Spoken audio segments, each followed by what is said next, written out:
లోనే 52 లక్షల ఎకరాలు ఉన్నాయి. ఎక్కువ మంది భూస్వాములే ఉన్నారు. నిజమైన రైతులు 5 ఎకరాల లోపు 10 ఎకరాల లోపు ఉన్న రైతులు చాలా తక్కువ మంది ఉన్నారు. 90% మంది రైతుల చేతిలో 5 ఎకరాల లోపు ఉంది.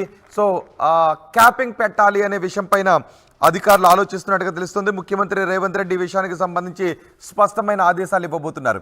21వ తారీఖున కలెక్టర్లతో ముఖ్యమంత్రి రేవంత్ రెడ్డి మీటింగ్ నిర్వహించబోతున్నారు. ఈ మీటింగ్లో రైతు బంధుకు సంబంధించి మార్పులు చోటు చేసుకోబోతున్నాయి.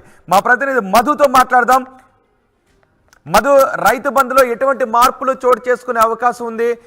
కౌలు రైతులకు కూడా రైతు బంధు వర్తించే విధంగా నిర్ణయం తీసుకునే అవకాశం ఉందా? అలాగే క్యాపింగ్ పెట్టే అవకాశం ఉందా? 5 లేదా 10 ఎకరాలు ఉన్న వాళ్ళకి మాత్రమే రైతు బంధు ఇచ్చే విధంగా పరిమితులు విధించే అవకాశం ఉందా? ఎగ్జాక్ట్లీ ఇప్పటివరకు అయితే రైతు బంధుకు సంబంధించిన అంశం దీన్ని ప్రక్షాళన చేయాలి అనేటువంటి దిశగా గతంలో ప్రభుత్వం నుంచి హామీ ప్రకటన వచ్చినప్పటికీ వాళ్ళు చేయలేకపోయారు. కానీ ప్రతిపక్షంలో ఉన్న కాంగ్రెస్ కూడా పదే పదే ఆరోపణలు చేసింది. రైతు భూస్వాములకు, ముఖ్యంగా పేరిట ఎవరైతే భూములు 100 ఎకరాల భూములు ఉన్నాయో, పడావు పడి ఉండడము, శిఖం భూములు కావచ్చు, కొండ ప్రాంతాలు, ఇవన్నీ అంటే సాగు చేయని భూములకు కూడా రైతు బంధు పడడంతో తీవ్ర వ్యతిరేకత వచ్చింది. ఏది ఏమైనప్పటికీ కూడా మనందరికీ రైతు బంధు ఇవ్వాలి అనేటువంటి దిశగా అప్పుడు ప్రభుత్వం ముందుకు వెళ్ళింది. ఎందుకంటే కొద్ది మందిని మినహాయింపిస్తే పైరవీలు ఉంటాయి, పైరవీకారులు రాజ్యం వెళ్తారు, తమ భూమికి రైతు బంధు కోసం పైరవీదారులంతా కూడా తిరుగుతుంటారు. అలాంటి సిచ్యువేషన్ లేకుండా అందరికీ ఇవ్వాలని అప్పుడు ప్రభుత్వం నిర్ణయం తీసుకుంది. దానివల్ల తీవ్రమైనటువంటి ఆర్థిక భారం పడింది.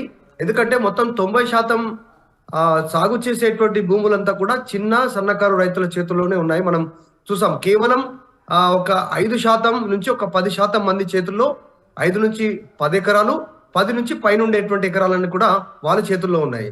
సో పెద్ద పెద్ద భూస్వాములు, రియల్ ఎస్టేటర్లు, గవర్నమెంట్ జాబ్ హోల్డర్స్, రాజకీయ నాయకులు, సినీ ప్రముఖులు, వీరందరికీ ఉన్నటువంటి భూముల ద్వారా వారు కూడా రైతు బంధు తీసుకోవడం జరిగింది. దీనిపైన తీవ్ర వ్యతిరేకత రావడంతో ఇప్పుడున్నటువంటి కొత్త ప్రభుత్వం ప్రక్షాళన దిశగా ముందుకు వెళ్తా ఉంది. ప్రముఖులు అన్న దాన్ని ఏ విధంగా నిర్వహించే అవకాశం ఉంటుంది? ప్రముఖులు అంటే కేవలం పేద రైతులకు మాత్రమే ఈ పథకాన్ని వర్తించే విధంగా ఆలోచన చేస్తున్నారు అనుకోవచ్చా?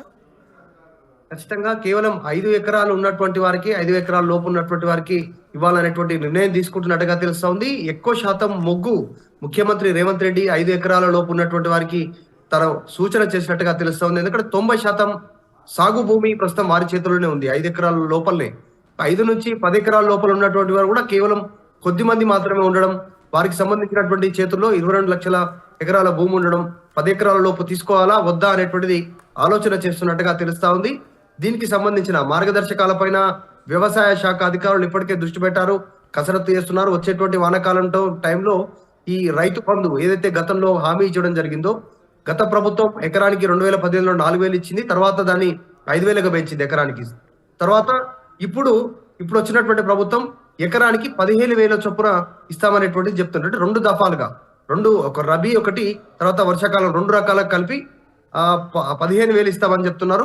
అది అమలు చేయడానికి ఇటు రైతులకు, రైతు కూలీలకు, తర్వాత కౌలు రైతులకు ముగ్గురికి ఇవ్వడానికి సిద్ధమవుతా ఉంది. ఈ ముగ్గురులో ఒకటి రైతు ఓనర్ ఎవరైతే ఉన్నారో వారికి వస్తే కౌలు రైతుకు రాదు, కౌలు రైతుకు వస్తే కూలీకి రాదు, రైతు కూలీలకు రాదు. సో ఏదో ఒక దాంట్లో బెనిఫిట్ అయ్యేలాగా ప్రభుత్వం నిర్ణయం తీసుకున్నట్టుగా తెలుస్తా ఉంది. సీరియస్ గానే ముందుకు వెళ్తా ఉంది. కాకపోతే పూర్తిగా ఉన్నటువంటి భారాన్ని తగ్గించుకుంటూ ప్రక్షాళన చేసేటువంటి దిశగా వెళ్తా ఉన్నారు. ఎందుకంటే 2 ఎకరాలు, 1 ఎకరం, 3 ఎకరాలు, 4 ఎకరాలు ఉన్న రైతులు కూడా ఉన్నారు. 5 ఎకరాల లోపల చాలా మంది. వారికి ఇవ్వడం వల్ల నష్టం లేదు, వ్యవసాయాన్ని ప్రోత్సహించినట్టుగా ఉంటుంది, ఆర్థిక సహాయం అందించినట్టుగా ఉంటుంది. కానీ కొద్ది శాతం మంది ఉన్నటువంటి 10% మంది ఉన్నటువంటి వారికి 100 ఎకరాలు, 50 ఎకరాలుగా పైగా ఉన్నటువంటి వారికి ఇవ్వడం వల్ల ప్రజాధనం వేస్ట్ అవుతుంది అనేటువంటిది ప్రభుత్వం ఆలోచిస్తుంది. దీనిపైన మార్గదర్శకాల దిశగా ముందుకు వెళ్తా ఉంది. త్వరలోనే వచ్చే వానాకాలం సంబంధించినటువంటి ఇచ్చేటువంటి రైతు బంధుకు సంబంధించి రైతు భరోసా పేరిట ఇవ్వనుంది కాంగ్రెస్ పార్టీ. రైతు భరోసా కింద మీరు నిర్ణయం తీసుకుంటున్నారు. Rohit, right, thank you Madhu. రైతు బంధులో మార్పులు చోటు చేసుకోబోతున్నాయి. అధికారులు, ఉద్యోగులు, ప్రముఖులకు రైతు బంధు కట్ చేయాలి అనే నిర్ణయాన్ని తీసుకుంటున్నట్టుగా తెలుస్తుంది. అయితే లిమిట్ విధించాలి అని అనుకుంటుంది తెలంగాణ సర్కార్. 5 ఎకరాల 10 ఎకరాల అనేది కలెక్టర్లతో నిర్వహించే సమావేశంలో నిర్ణయం తీసుకునే అవకాశం ఉంది. పరిమితి విధించే అంశంపై రేవంత్ సర్కార్ కసరత్తు చేస్తున్నారు. 21వ తారీఖున కలెక్టర్లతో ముఖ్యమంత్రి రేవంత్ సమావేశాన్ని నిర్వహించబోతున్నారు. కలెక్టర్ల సమావేశంలో రైతు బంధుపై ఆదేశాలు జారీ చేసే అవకాశం ఉంది. త్వరలోనే మార్గదర్శకాలు రూపొందించబోతున్నారు. వచ్చే వర్షాకాలం సీజన్ నుంచి ఈ రైతు బంధులో మార్పులతో కూడిన రైతు బంధును అమలు చేసే అవకాశం కనిపిస్తోంది. 90% మంది 5 ఎకరాల లోపు ఉన్న రైతులే ఉన్నారు అని ప్రభుత్వం అభిప్రాయపడుతోంది.